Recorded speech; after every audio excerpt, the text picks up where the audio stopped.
বিসমিল্লাহির রহমানির রহিম। আসসালামু আলাইকুম ওরহমাতুল্লাহি ওবারাকাতু।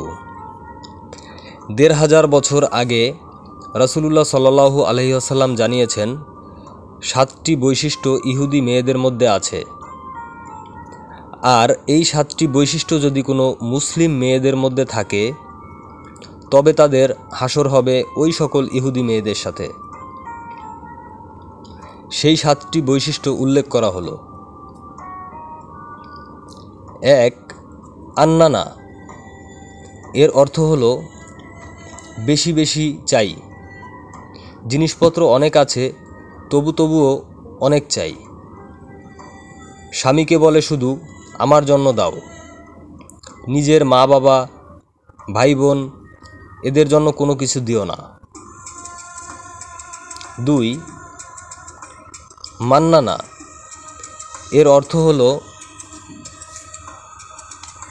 স্বামীকে শুধু সব সময় সকল ক্ষেত্রে খোঁটা দেয়, অর্থাৎ খোঁটা দেওয়া। এই স্বভাব ইহুদি মেয়েদের। ৩. হান্নানা।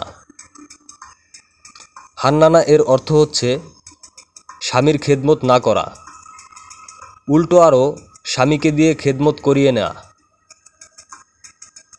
হযরত খাদিজাতুল কুবরা রাদিয়াল্লাহু তাআলা আনহা আল্লাহর নিকট থেকে সালাম পাওয়ার একমাত্র কারণ ছিল স্বামীর খেদমত করা। ৪. কান্নানা। স্বামীকে মাঝে মাঝে বলে, তুমি আমাকে চেনো? আমি অমুকের মেয়ে, তমুকের মেয়ে, চেয়ারম্যানের মেয়ে, ইত্যাদি ইত্যাদি।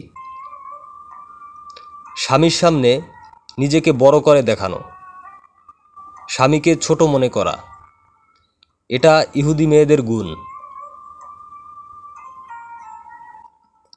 ৫ নাম্বার হাত্তাক্কা।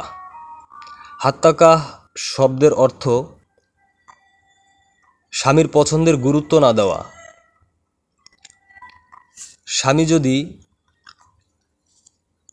২ টাকার জিনিসও আপনাকে দেয়, তবে তা আপনাকে আলহামদুলিল্লাহ ভালো বলে গ্রহণ করতে হবে। পরে মন ভালো হলে আরেকটা জিনিস আবদার করে নেবেন। স্বামীর মনে দুঃখ দেওয়া যাবে না। ৬. সাত্তকা।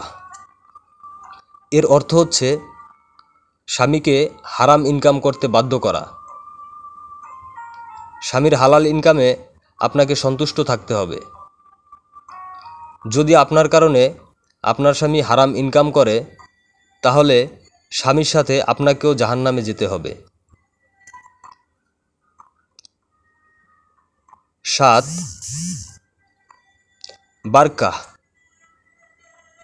এর অর্থ স্বামীকে মাঝে মাঝে ধরে মারা, অর্থাৎ স্বামীর গায়ে হাত তোলা।